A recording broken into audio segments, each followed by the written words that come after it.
This is the LZR Project, an episodic story series by David N. Alderman. The LZR Project takes place within David's Expired Reality universe and serves as a prequel to the main novels in his Expired Reality series. You can find out more about David's Expired Reality series at davidnalderman.com.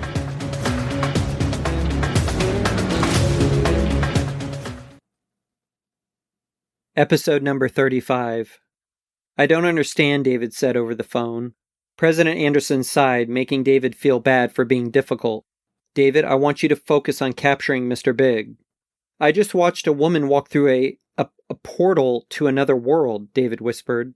He kept a close eye on the door to his office, hoping nobody would think to bother him while he spoke to the president about the incident at the Morvain Health Institute. You don't just wipe that from your memory. That institute was performing illegal experiments, and Scarlett told me there were other facilities around Anera, possibly in Asia. We have to find them. We have to... I understand that you're concerned about the Black Doors, David, the president said. I have taken notes on everything you told me about your trip there, and I will be working my own leads. Trust me on that. What happened to Scarlett will not go unnoticed by my administration. But right now, I need you to focus on capturing Mr. Big and his assistant, Shayona Rache. Please, David, get your head back in the game. This is a higher priority right now.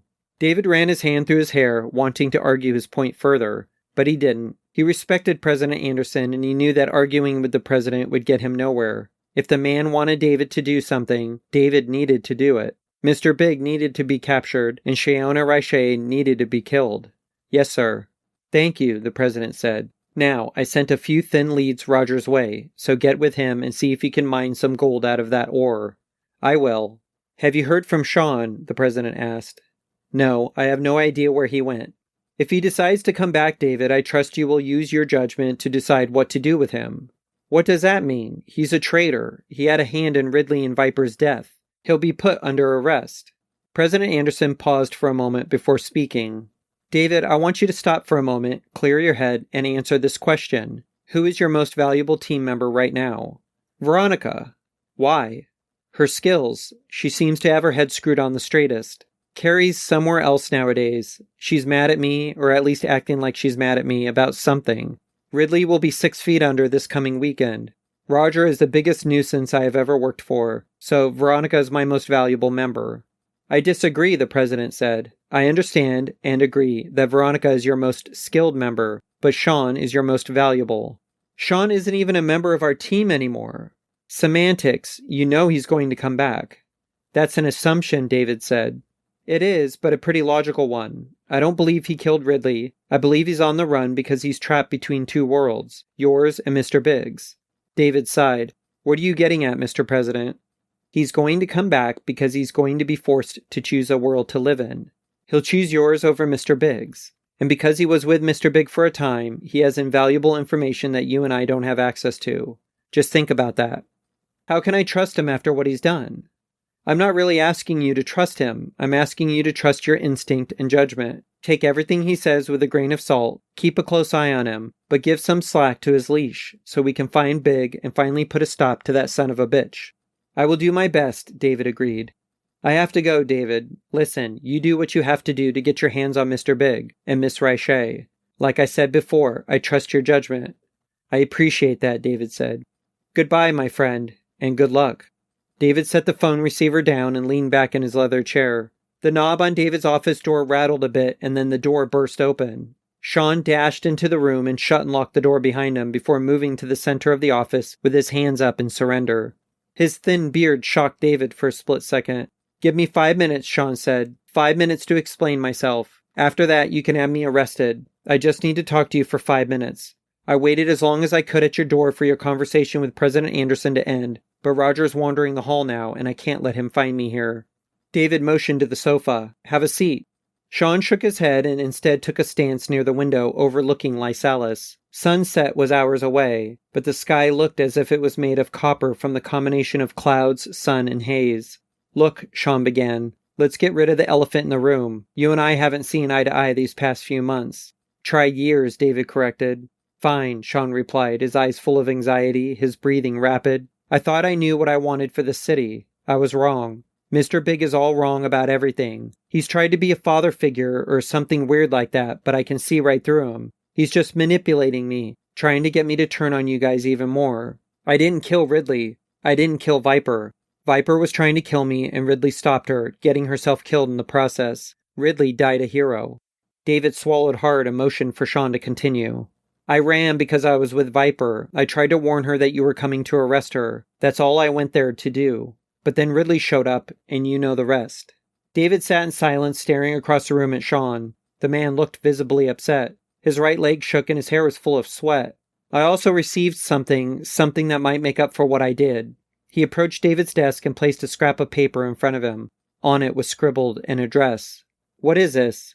Mr. Big's home address, Sean answered. He gave it to me and told me to meet him there in 2 days to discuss my future with him. I can't do that, David. I'm not a cold-blooded killer. I'm not a criminal. I just believe there are other ways to handle Anera's problems than the ways you go about it. David searched for any sign of betrayal in Sean's eyes. When he was finally convinced that Sean was more than likely telling the truth, he set the scrap of paper down on the desk and nodded. Fine, we'll mount a full-scale assault on Big's home. Sean smiled nervously. There is a chance that this could be a trap. I know it's a trap, Sean, and I plan on walking right into it. David's door burst inward, and Roger Stanton thundered into the office. Sean Amaru? Sean moved behind David's desk, his hands up. Don't, Roger, Roger slammed his fists upon David's desk, knocking over the small lamp and David's cup of pens. What are you doing here? You have balls to come back to the place you betrayed, you no-good traitor. David opened the top drawer of his desk and reached in, grabbing hold of his pulse pistol hidden there. Get back, Roger. Roger's face had turned the darkest shade of red David had ever seen. You're protecting him?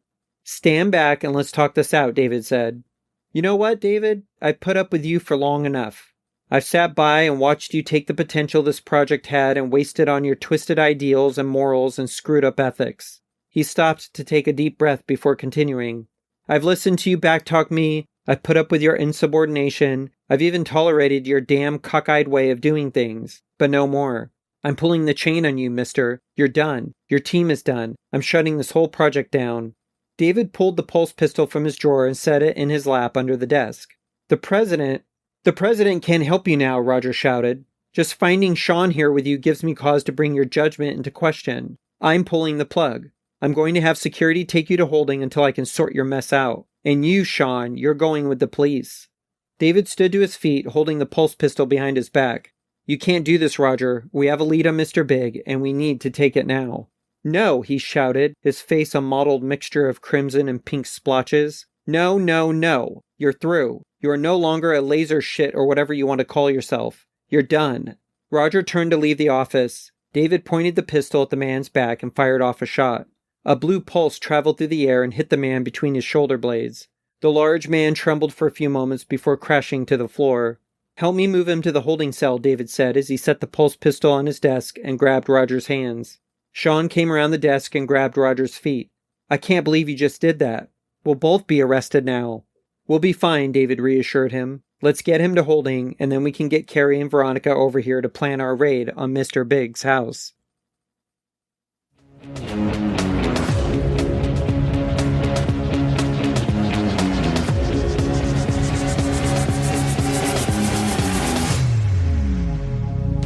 Thank you for listening to the LZR Project. If you are interested in reading more of David's Expired Reality series, please check out the author's webpage at davidnalderman.com.